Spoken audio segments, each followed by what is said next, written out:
चला तर मित्रांनो, आज आपण बघूया F8 जो आहे त्याचा 5वा घटक पाठ्यपुस्तक, पाठ्यक्रम, विश्लेषण आणि अभ्यासक्रमातून साध्य होणाऱ्या क्षमता व कौशल्य. मग हे जे टायटल आहे त्यातूनच आपल्याला समजतंय की या चॅप्टरमध्ये आपल्याला काय बघायचं आहे. आपण बघितलेलं आहे पाठ्यक्रम, बघितलेला आहे अभ्यासक्रम, बघितलेला आहे पाठ्यक्रम म्हणजे काय, अभ्यासक्रम म्हणजे काय हेही आपण बघितलेलं आहे. परंतु आपण याच्यात बघणार आहोत की पाठ्यपुस्तकाचं विश्लेषण कसं करतात आणि त्यातून ज्या काही क्षमता आहे, कौशल्य आहेत ते कसं साध्य होतात. ठीक आहे. मग पहिला पॉईंट आहे त्यातला पाठ्यक्रम व पाठ्यपुस्तक यांचे तुलनात्मक विश्लेषण. मग आपल्याला माहिती आहे की पाठ्यक्रमाला इंग्रजीत सिलेबस म्हणतात, तर अभ्यासक्रमाला करिक्युलम म्हणतात. पाठ्यक्रम हा जो असतो त्याला तो विशिष्ट कालावधीत त्या विषयाचा पाठ्यक्रम पूर्ण करायचं जे मार्गदर्शन असतं त्याला पाठ्यक्रम म्हणतात, किंवा पाठ्यक्रम म्हणजे विशिष्ट कालावधीत पूर्ण करायचा असतो. आणि अभ्यासक्रम म्हणजे ज्या काही लेंदी आहे, समाजाच्या गरजा, घडामोडी, समाजाचा इतिहास जो आहे त्यांचं जे काही घडामोडींचे प्रतिबिंब असतात त्याला अभ्यासक्रम म्हणतात. हे आपल्याला माहिती आहे. मग त्यातला सहसंबंध काय दिलेला आहे की राष्ट्रीय अभ्यासक्रमाप्रमाणेच विद्यार्थ्याचे व्यक्तिमत्व घडत असतं. अभ्यासक्रमानुसार पाठ्यक्रमाची उद्दिष्टे तयार होत असतात. मग निश्चित केलेल्या उद्दिष्टांनुसार विद्यार्थ्यांच्या वर्तनात योग्य दिशेने परिवर्तन घडून आणण्यासाठी शिक्षकांच्या हातात असलेले साधन म्हणजे अभ्यासक्रम होय. म्हणजे जे काही उद्दिष्ट विद्यार्थ्यांमध्ये घडून आणायचे, परिवर्तन विद्यार्थ्यांमध्ये घडून आणायचे, त्या दिशेने जाणं म्हणजे अभ्यासक्रम होय. मग अभ्यासक्रमावर आधारित पाठ्यक्रम तयार केला जातो. अभ्यासक्रमाचाच भाग म्हणजे पाठ्यक्रम होय. मग पाठ्यक्रमावर आधारित पाठ्यपुस्तक तयार केले जातात. मग पाठ्यक्रम काय आहे, म्हणजे पाठ्यक्रमामध्ये आपल्याला काय काय द्यायचं आहे त्यावर आपण पाठ्यपुस्तक तयार केलं जातं. आणि पाठ्यक्रम हा अभ्यासक्रम व पाठ्यपुस्तक यांच्यातला दुवा आहे. पाठ्यक्रमात ठराविक वेळ, काळ, निश्चित उद्दिष्ट प्राप्ती जाण्यासाठी अभ्यासक्रमावर आधारित असा आशय असतो. प्रत्येक इयत्तेवर व विषयावर पाठ्यक्रम तयार केलेला असतो. तसेच प्रत्येक विषयाच्या आठवड्यातून किती तासिका आहेत त्याप्रमाणे पाठ्यक्रमाचे नियोजन केलेले असते. थोडक्यात सांगायचं म्हणजे करिक्युलम म्हणजे a course of study and syllabus म्हणजे an outline course of study to be complete in fix time. म्हणजे काय की करिक्युलम म्हणजे हे पूर्ण अभ्यास होय, आणि सिलेबस म्हणजे त्या अभ्यासातला जी काय आउटलाईन आहे, थोडक्यात जो स्टडी आहे, तो अभ्यास आहे, तो कंप्लीट करायचा आहे किती फिक्स टाईममध्ये, वेळेच्या आत कंप्लीट होणारा अभ्यासक्रम म्हणजे सिलेबस होय, म्हणजे पाठ्यक्रम होय. मग ठराविक कालावधीत विविध विषयांच्या पद्धतशीरपणे अभ्यास कसा करावा याबाबत मार्गदर्शन ज्यामध्ये दिलेले असते त्याला पाठ्यक्रम म्हणायचे. मग पाठ्यक्रम आणि अभ्यासक्रमाचा डिफरन्स दिलेला आहे पुढे त्यांनी, तो आपण बघितलेला आहे. मी तोच परत सांगणार नाही आहे. तुम्हाला खूप वेळेस सांगून झालेला आहे की पाठ्यक्रम आणि अभ्यासक्रमाचा डिफरन्स काय आहे ते. ठीक आहे. तर पुढच्या टॉपिककडे वळूया डायरेक्ट. पाठ्यक्रमाची रचना व क्षेत्र. मग पाठ्यक्रमाची रचना व क्षेत्र म्हणजे काय आहे की परिसर अभ्यास भाग 1 मध्ये आपण बघितलं आहे की पाठ किंवा रचना किंवा विषय केंद्रस्थानी न ठेवता एका समग्र अशा क्षेत्राची योजना केलेली असते. मग उदाहरणार्थ 3री ते 5वी पर्यंत जो काही विस्तारलेला भाग आहे, मी आणि माझी ओळख, या क्षेत्रामध्ये मुले आपले शरीर, स्वभाव, कुटुंब, नातीगोती जे असतात, भावभावना असतात याबाबत माहिती घेत परिसरात होणाऱ्या बदलांचा आपल्यावर होणारा जो परिणाम आहे, माझ्या जडणघडणीवरचा, मित्रमैत्रिणींचा, कुटुंबाचा, परिसरातील प्राणी, वनस्पती, सहजीवन, सामाजिकता, गरजा, कुटुंबातील मूल्य, हे सर्वांचा जो काही प्रयत्न करून त्याच्या दृष्टीने विचार करून कृती करून ज्याचा प्रयत्न केला जात आहे त्याला म्हणायचे पाठ्यक्रमाची रचना आणि क्षेत्र. मग मी आणि माझी ओळख यामध्ये काय सांगणार आहे की पहिले शरीराची ओळख व आपले आरोग्य, मग आपल्या काही गरजा, माझा परिसर आणि आपले पर्यावरण. मग या 4 प्रमुख क्षेत्रांचा अभ्यासक्रमाच्या रचनेप्रमाणे पाठ्यक्रम निर्मितीची रचना पाठ्यपुस्तकात दिलेली असते. मग पाठ्यक्रम रचनेचे 5 स्तंभ दिलेले आहे. मग ते 5 स्तंभ एका मार्काला विचारले जाऊ शकतात. मग ते कोणते आहे की सूचक प्रश्न, घटक उपघटक, सूचक प्रक्रिया साधने, मूल्यमापन प्रक्रिया साधनं आणि अध्ययन दर्शक. हे जे 5 स्तंभ आहेत त्या तक्त्यांची योजना यामध्ये केलेली आहे. मग त्याच्यामध्ये आहे परिसर अभ्यास भाग 1 सर्वसामान्य उद्दिष्ट. मग त्याची सर्वसामान्य उद्दिष्ट काय असायला हवी. 1ली ते 5वीच्या परिसर अभ्यासामध्ये परिसराविषयी मुलांना जिज्ञासा निर्माण करायला हवा, स्वतःला समजून घेऊन परिसराचे स्वतःचे जे काही नाते आहे ते समजून घेण्याचा प्रयत्न करणे. नैसर्गिक, सामाजिक व सांस्कृतिक पर्यावरण हा समुचित विकास आहे. यांचा एकमेकांशी असणारा जो संबंध शोधण्यास व समजून घेण्यास मदत करणे, मानवातील तसेच मानव आणि पर्यावरण यांच्यातील परिसरसह संबंध समजून घेण्यास मदत करणे, पर्यावरण समस्या व संकटांची ओळख, निवारण आणि प्रतिबिंब यासाठी सक्षम बनविण्यास मदत करणे, परिसरातील न्याय घटनांचे निरीक्षण करून सामाजिकरित्या न्याय आणि शास्त्रीयदृष्ट्या अचूक अशा निष्कर्षाप्रत येण्यासाठी आवश्यक त्या कौशल्यांचा विकास करण्यास मदत करणे, नैसर्गिक साधनसंपत्तीचा सुयोग्य वापर करणे आणि तो वापर करून पर्यावरण संवर्धनासाठी जी काही क्षमता आहे ती विकसित करणे. अशा प्रकारे त्याचं उद्दिष्ट आहे. कशाचं? परिसर अभ्यास 1 मधलं भाग 1चं सर्वसामान्य उद्दिष्ट आहे. मग परिसर अभ्यास भाग 2 त्याचं सर्वसामान्य उद्दिष्ट काय सांगता येते की प्राचीन काळ ते वर्तमान काळापर्यंतचा जो समाजाची प्रगती आहे ती समजावून घ्यायची आहे. सर्वधर्म सहिष्णुता आहे, सामाजिक आंतरक्रिया आहे, समानता जाणीव विकसित करणे, मानवाची उत्क्रांती, संस्कृतीचा विकास व समाज कल्याणासाठी भूतकाळ व वर्तमान काळात अनेक व्यक्तींनी दिलेल्या योगदानाची वृत्तीची जोपासना करणे, मानव समाज आणि पर्यावरण यांच्या परस्पर संबंधितला जो काही प्रक्रिया आहे ती विद्यार्थ्यांना समजावून देऊन पर्यावरणाचे संरक्षण करणे, सौंदर्यसृष्टी, जिज्ञासू वृत्ती आणि निर्मिती क्षमता जोपासणे, भारताची एकता व अखंडता याबद्दल विद्यार्थ्यांच्या मनात आदराची भावना निर्माण करणं, इतिहासकालीन साधने, अवशेष, वास्तू आणि स्मारके आहे यांचं जतन करणं, समाजातील महिला व दुर्बल घटक यांच्या सबलीकरणाची जाणीव निर्माण करणं, अनिष्ट रूढी परंपरा अंधश्रद्धा ज्या आहे त्यांचा त्याग करणं आणि वैज्ञानिक दृष्टिकोन त्यांच्यामध्ये विकसित करणं, विद्यार्थ्यांच्या मनात भारतीय घटनेत नमूद केलेली लोकशाही, समाजवाद व धर्मनिरपेक्षता ही मूल्ये जी आहे ती रुजवणं, समृद्ध वारशाचे जतन पण हीन असेल त्याचा त्याग करणं, या दृष्टिकोनाचा विकास करणं, इतिहासकालीन माहिती मिळवण्यासाठी आधुनिक विकास विज्ञान तंत्रज्ञानाचा उपयोग करून प्रवृत्त करणं, आपत्ती व्यवस्थापनाबाबत जाणीव व जागृती असणं, श्रमप्रतिष्ठेची जाणीव निर्माण करणं, विविध कलागुणांनी जोपासलेले वाढीस असणं, स्त्री-पुरुष समानतेच्या संदर्भात जागृती करणं. या उद्दिष्टावरून आपल्याला असं समजतं आहे F1मध्ये आपण जे काही 10 मूल्ये बघितलेली आहे त्या 10 मूल्याची जोपासना करणं, समजावून घेणं, त्या 10 मूल्यांचा आपल्या जीवनात कसा वापर करायचा आहे आणि आपण ते 10 मूल्य जी आहेत ती कशी यूज करायचे, कसा अवलंब करायचा हे या उद्दिष्टातून परिसर अभ्यास भाग 2मध्ये आपल्याला समजतं. पुढचं आहे पाठ्यपुस्तक. मग पाठ्यपुस्तक आपण बघितलं आहे, त्याची डेफिनेशन आपण बघितली. मग पाठ्यपुस्तकाचे आदर्श निकष काय आहे, पाठ्यपुस्तकाचे विश्लेषण कसे करणार हे आपण यामध्ये बघणार आहोत. तर पाठ्यपुस्तक हे अध्यापनाचे महत्त्वाचे साधन आहे, आपल्याला माहिती आहे. विद्यार्थी, शिक्षक, पालक, शिक्षक तज्ज्ञ, शिक्षणप्रेमी जे काही आहे सर्वांना पाठ्यपुस्तक मार्गदर्शन ठरत असतं. मग मुलांनी आपल्यासाठी अभ्यासासाठी वापरलेले कोणत्याही विषयाचे पुस्तक म्हणजे पाठ्यपुस्तक. म्हणजे मुलं ज्या पुस्तकातून अभ्यास करताय, जे पुस्तक वापरतायत त्याला म्हणायचं आहे पाठ्यपुस्तक. मग त्यामध्ये काय आहे, आदर्श निकष म्हणजे पाठ्यपुस्तक कसं असायला हवं, सामान्य बाबी यामध्ये निश्चित केलेलं आहे. मग आपल्याला माहिती आहे की कोणतीही गोष्ट आदर्श असते कधी असते, जेव्हा एखादा व्यक्ती आहे तो आदर्श कधी ठरतो की जेव्हा त्याचं बोलणं व्यवस्थित असेल, सर्वांशी वागणं व्यवस्थित असेल, त्याचं राहणीमान व्यवस्थित असेल, सोबत तो सगळा व्यवस्थित शिकलेला असेल, त्याच्यामध्ये काहीतरी असे गुण असतील ते इतरांना आवडत असतील, अशा व्यक्तीलाच आपण आदर्श पुरुष किंवा आदर्श व्यक्ती म्हणतो.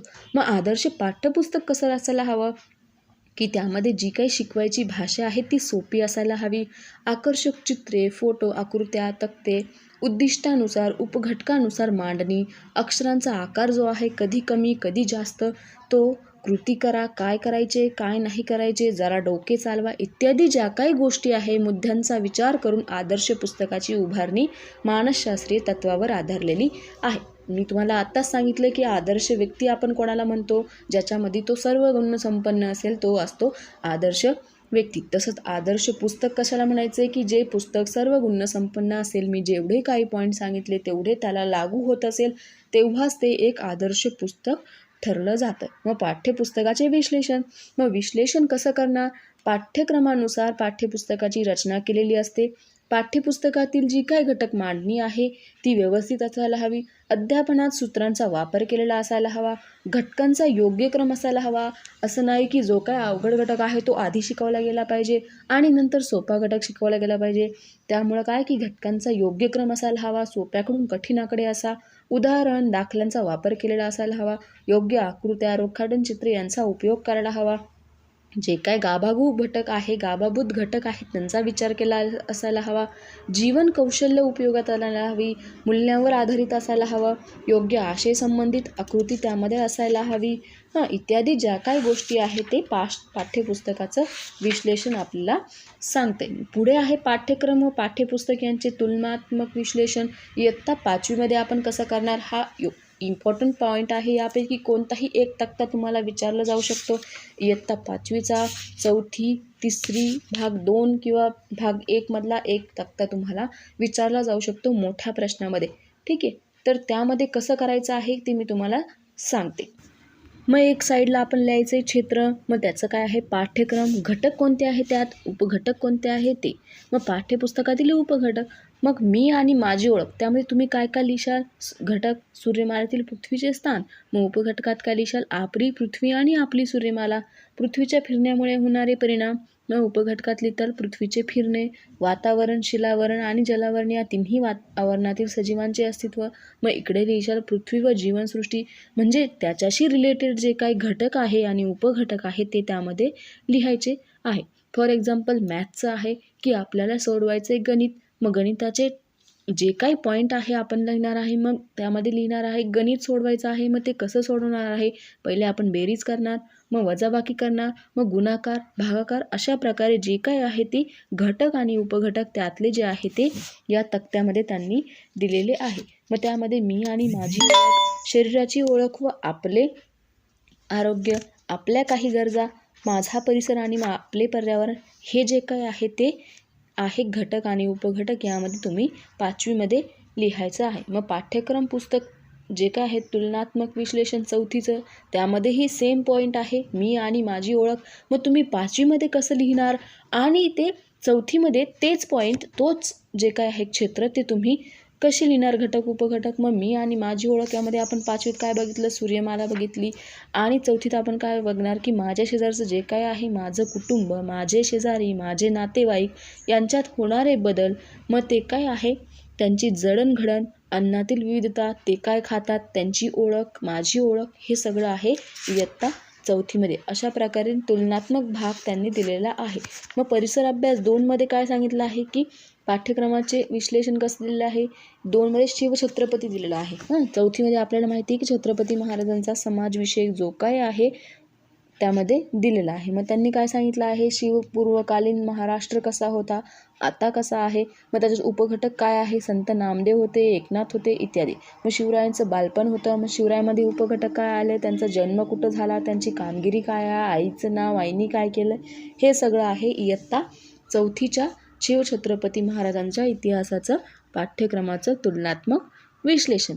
पुढचा सगळ्यात इम्पॉर्टंट पॉईंट जो आहे त्याला म्हणायचं आहे शास्त्रीय दृष्टिकोनाचा विकास, संदर्भीकरण आणि सामान्यीकरण, वैविध्याचा सन्मान, सुसंगत, पारदर्शक. हा इम्पॉर्टंट पॉईंट आहे. मोठ्या क्वेश्चनमध्ये विचारलं जाऊ शकतो की शास्त्रीय दृष्टिकोनाचा विकास कशा प्रकारे झाला आणि त्याचं जे काय आहे संदर्भीकरण काय आहे हे विचारलं जाऊ शकतं. तर बघूया.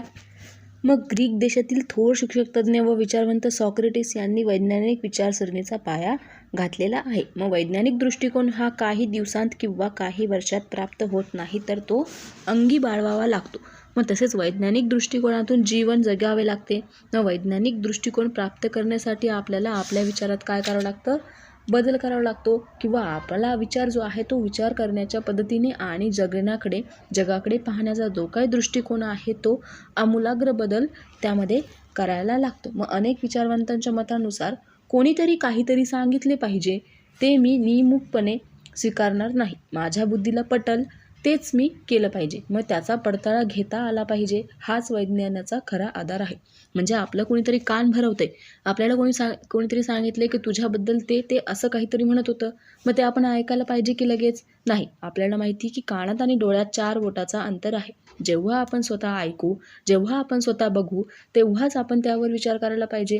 जेव्हा आपल्या बुद्धीला पटल तेव्हाच आपण त्याचा विचार केला पाहिजे. म्हणजेच हाच खरा विज्ञानाचा आधार आहे. मग या दृष्टिकोनामुळं काय झालं की आपल्या देशाची प्रगती होत गेली.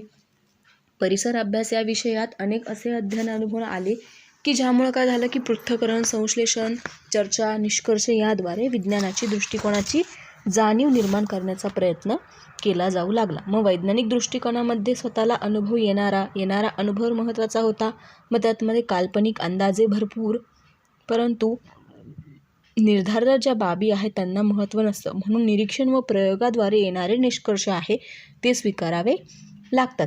मग त्यासाठी चिकित्सक वृत्ती असायला हवी, जिज्ञासू वृत्ती असायला हवी, मानवी वृत्तींना अध्ययन अनुभवाद्वारे जे काय प्रभावी करण्याचे शक्य होईल तितकं सहज वृत्ती असायला हवी, पाठ्यक्रम व पाठ्यपुस्तक यांची रचना केलेली असायला हवी, सवय लागण्यास त्यामुळे संशोधनाची सवय लागण्यास मदत होत असते. मग ज्याप्रमाणे गरज ही शोधाची जननी आहे त्याचप्रमाणे जिज्ञासा, एखाद्या गोष्टीविषयीचे जे कुतूहल आहे, ही संशोधनाची मोठी मूळ प्रवृत्ती आहे हे आपल्याला दिसून येतं. मग विज्ञान हे एक शास्त्र आहे, वैज्ञानिक दृष्टिकोन ही एक वृत्ती आहे. आमचा समाज हा विजिजीवू वैज्ञानिक दृष्टिकोन बाळगणारा निर्माण करणे हे विज्ञानाचं ध्येय आहे. मग संदर्भीकरण आणि सामान्यीकरण काय सांगते की संदर्भीकरण म्हणजे संदर्भ ध्यानात घेऊन अर्थ लावण्याची पद्धत. म्हणजे आपल्याला जे काही शिकायचं आहे त्याच्या मागचा जो काय संदर्भ आहे तो आधी ध्यानात घेणं आणि त्यानुसार अर्थ लावणं म्हणजे संदर्भीकरण. मग कोणत्याही गोष्टीचा अर्थ संदर्भावरून निश्चित होत असतो. मग संदर्भ म्हणजे एकसंध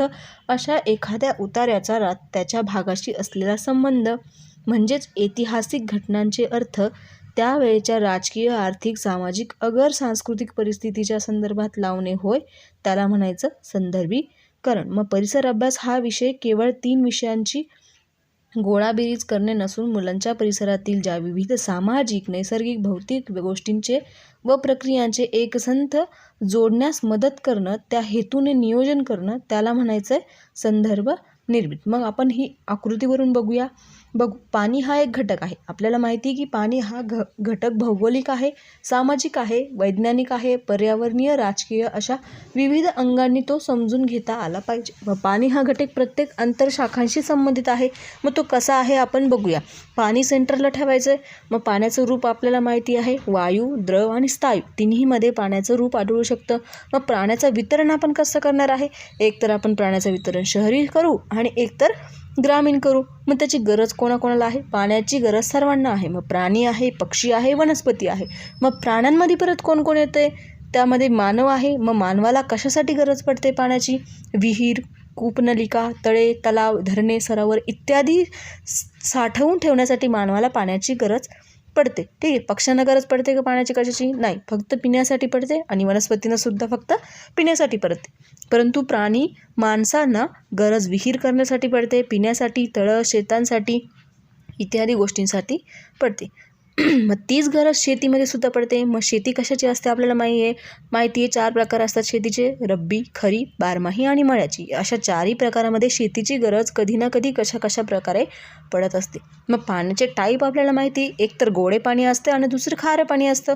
मग गोडे पाणी कसं असतं, नदी, झरे, तलाव इत्यादींमध्ये गोड पाणी असतं. समुद्र, उपसागर, महासागर यांच्यामध्ये खारं पाणी असतं. अशा प्रकारे पाण्याचं विश्लेषण आपल्याला करता येतं. मग मुलांना, तिसरीच्या मुलांना पाणी हा विषय समजून सांगायचा आहे आणि त्या मुलांच्या निरीक्षणातून, अध्ययन अनुभूतीतून प्रेरित करतो. असे उदाहरण पाऊस पडताना होणाऱ्या बदलांचे निरीक्षण, यामध्ये पावसाचा अनुभव, विविध संवेदनेची जाणीव अशा सहज बाबींपासून प्रारंभ करून विद्यार्थ्यांच्या वयोगटाला अनुसरून त्यांच्या अनुभवविश्वाशी व्याप्ती करून ते लक्षात घेऊन पाणी ह्या घटकापासून त्यांचे सामाजिक पैलू, टँकरद्वारे पाणी वाटप, असमान वाटप, नळाचे पाणी इत्यादी गोष्टी आपण निरीक्षणाद्वारे त्यांना पाठ्यपुस्तकातून समजावून सांगू शकतो.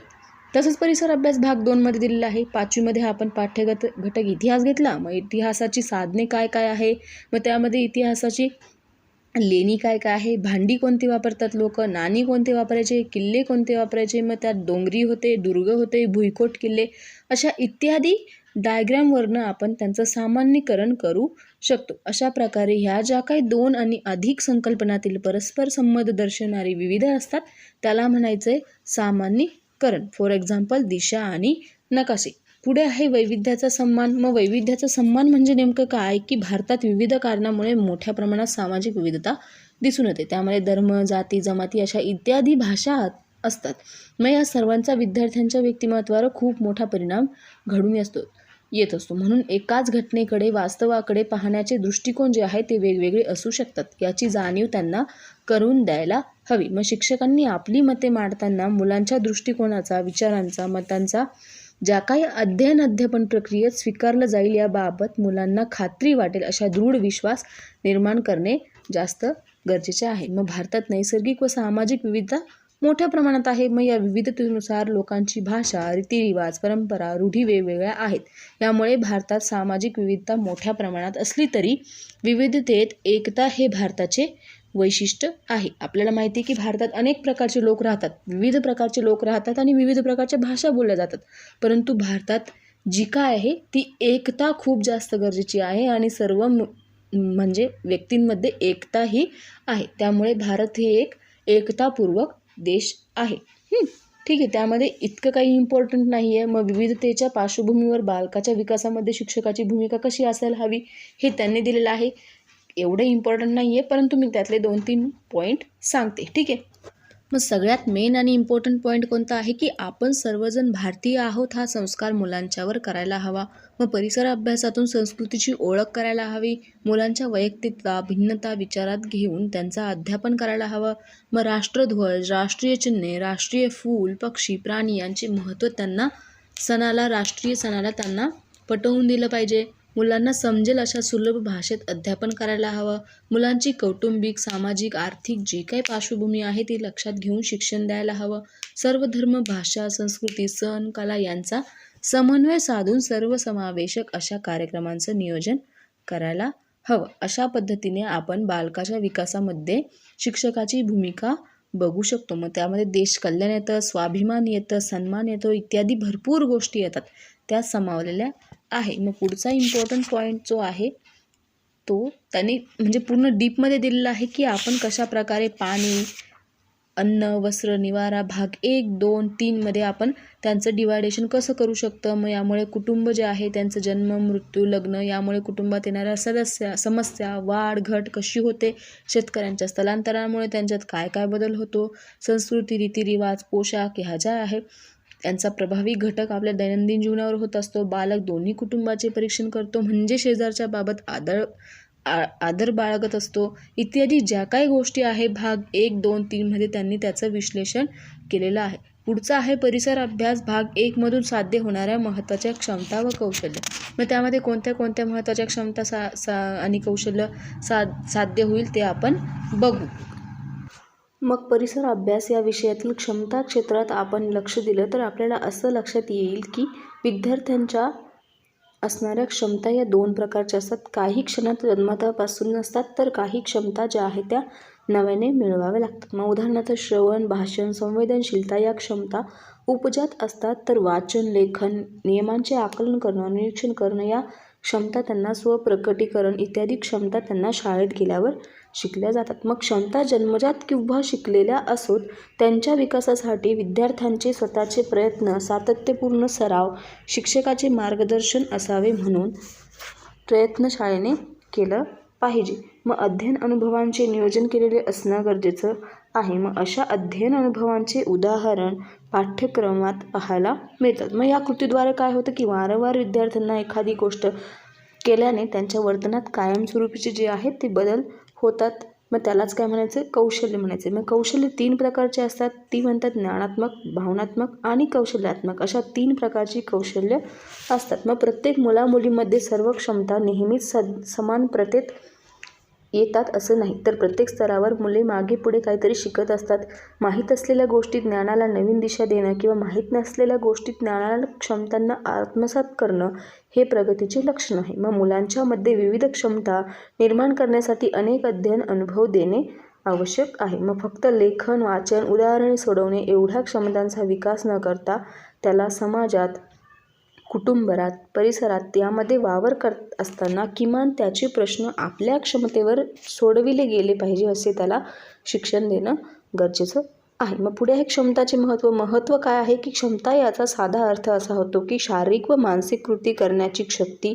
एखादी कृती करण्यासाठी अनेक क्षमता असाव्या लागतात, त्यापैकी त्यांची वैशिष्ट्य म्हणजे क्षमता ह्या पक्वता व शिक्षणातून निर्माण होतात. वाढत्या वयात निर्माण होणाऱ्या क्षमता प्रौढ वयात टिकून राहतात. क्षमता कौशल्यापेक्षा अधिक मूलभूत असतात.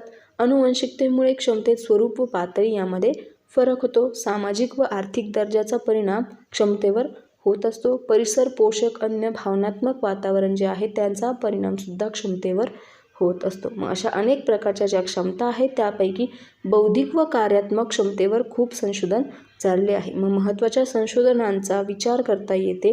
त्यामध्ये थर्स्टन, गिलफोर्ड्स यांनी मानवी क्षमतेवर विस्तृत व सखोल अभ्यास केला आहे. मग यामधून असं कळालं की व्यक्तीच्या कार्यक्षमतेचा अभ्यास करण्यासाठी क्षमता कसोटी तयार केली आहे. मग त्याच्यात जास्तीत जास्त कार्यक्षमतेची परीक्षा होय. मग शाळेतील प्रगती पाहण्यासाठी क्षमता कसोटीचा वापर केला जातो. मग मुलांच्या बौद्धिक क्षमतेनुसार केलेले मुलांचे वर्गीकरण आहे त्याला क्षमता हाय वर्गीकरण असं म्हणतात. मग वरील सर्व मुद्द्यांवरून आपल्याला असं कळतं की परिसर अभ्यास या विषयात मुलांच्या विविध प्रकारच्या क्षमता निर्माण होण्यास अनेक ठिकाणी संधी प्राप्त करून दिलेली आहे. मग परिसर अभ्यासात अध्ययन दर्शक यामध्ये निरीक्षण व मांडणी, चर्चा, अभिव्यक्ती, स्पष्टीकरण, वर्गीकरण अशा इत्यादी प्रकारच्या क्षमता ज्या आहेत त्या मुलांमध्ये जोपासल्या गेल्या पाहिजे याचा पुरेपूर अभ्यास करणं म्हणजे क्षमता कौशल्य साध्य होणं होय. ठीक आहे. अशा प्रकारे क्षमता होतं याचं कौशल्य यांचं नातं होतं. इम्पॉर्टंट आहे, येऊ शकतं 2 मार्क्सासाठी की क्षमता क्षेत्र आणि कौशल्य यांचं नातं स्पष्ट करा. पुढे आहे परिसर अभ्यास भाग 1 मधून साध्य होणाऱ्या महत्त्वाच्या क्षमता व कौशल्य. तर आपण बघितलं की त्यांचं आपण मूल्यमापन बघितलं की परिसर अभ्यास भाग 1 आणि 2चं. मग त्यामध्ये मी आणि माझी शाळा होती, मग शरीराची ओळख इत्यादी ज्या काही गोष्टी आहेत त्या आपण भाग 1 मधून त्याचं तुलनात्मक आणि मूल्यमापन बघितलं आहे. तेच इथं क्षमता आणि कौशल्य कोणती असायला हवी ते त्यांनी दिलेलं आहे. मग शरीराची ओळख आणि आपले आरोग्य, मग त्याच्या क्षमता काय असायला हवी की निरीक्षण, वर्गीकरणाची जाणीव, प्रयोगशीलता, समस्या निर्णय करण्याची जाणीव. मग त्याचं कौशल्य काय असायला हवं की अचूक वर्गीकरण करता येणं, कृती अचूक करता येणं, चित्र अचूक काढता येणं इत्यादी गोष्टी आहेत त्या यामध्ये दिलेला आहे. अशा प्रकारे हा चार्ट आहे. आणि परिसर अभ्यास भाग 2 मध्ये सुद्धा इतिहासकालीन घटनांनुसार क्षमता व कौशल्य तक्त्यात दिलेलं आहे. अशा प्रकारे हा जो 5वा चॅप्टर होता तो संपलेला आहे. तर पुढे त्यांनी वस्तुनिष्ठ प्रश्न दिलेले आहे, लघुत्तरी प्रश्न, दीर्घोत्तरी प्रश्न दिलेले आहे. मग त्यातले लघुत्तरी मी सांगते इम्पॉर्टंट. अभ्यासक्रम पाठ्यक्रमाचा फरक येईल. पाठ्यक्रम रचनेचे 5 स्तंभ मी तुम्हाला सांगितलेले आहे पहिल्याच याला की 1 मार्क्ससाठी तो प्रश्न विचारला जाऊ शकतो की पाठ्यक्रम पुस्तकाचे 5 स्तंभ कोणते. मग कोणते आहे ते सूचक प्रश्न, घटक, उपघटक, सूचक, प्रक्रिया साधने, मूल्यमापन प्रक्रिया साधने, अध्ययन दर्शक हे 5 स्तंभ आहे. मग पाठ्यपुस्तक विशेषाने आदर्श निकष कोणते मी तुम्हाला सांगितलं आहे की ते काय असायला हवं. अक्षरांची संख्या लहान मोठी असायला हवी, व्यवस्थित नकाशे डायग्राम त्यामध्ये असायला हवं हे विचारलं जाऊ शकतं. आणि मोठ्या प्रश्नामध्ये सांगितलं आहे मी तुम्हाला 5वी किंवा भाग 1-2 पैकी क्षमता कौशल्य यांचे सहसंबंध किंवा मूल्यमापन विचारले जाऊ शकते. अशा प्रकारे 5वा जो चॅप्टर आहे तो संपलेला आहे. 5व्या चॅप्टरचं जे वेटेज आहे आय थिंक मला वाटतं 12 मार्कला आहे. हो, 5वा चॅप्टर जो आहे तो 12 मार्क्सला पेपरमध्ये विचारला जाऊ शकतो. त्यामध्ये काही विचारलं जाऊ शकतं. पाठ्यक्रम आणि अभ्यासक्रमाचा डिफरन्स भाग 1-2 मध्ये तुम्ही विश्लेषण, मूल्यमापन कसं करणार ते. ठीक आहे. अशा प्रकारे आणि 6वा चॅप्टर राहिलेला आहे तो मी वेळ भेटेल तसा घेईल कारण 6वा चॅप्टर खूपच जास्त मोठा आहे. तर अशा प्रकारे इथे 5वा चॅप्टर संपलेला आहे. विद्यार्थी मित्रांनो, मी माझा अभ्यास सोडून तुम्हाला एक्सप्लेन करायचं ट्राय करते. मी पण एक्झाम देणार आहे, माझेही पेपर आहे. त्यामुळं तुम्ही मला खूप जास्त सपोर्ट करा. लाईक, शेअर आणि सबस्क्राईब करा चॅनलला. कारण मी माझा अभ्यास सोडून मी तुम्हाला एक्सप्लेनेशन देत आहे कारण मला वाटतं की तुम्हीही चांगल्या मार्क्सने पास व्हावं. तर thank you so much. Like, share आणि सबस्क्राईब करायला विसरू नका. भेटूया परत पुढच्या व्हिडिओमध्ये. Bye bye. Take care.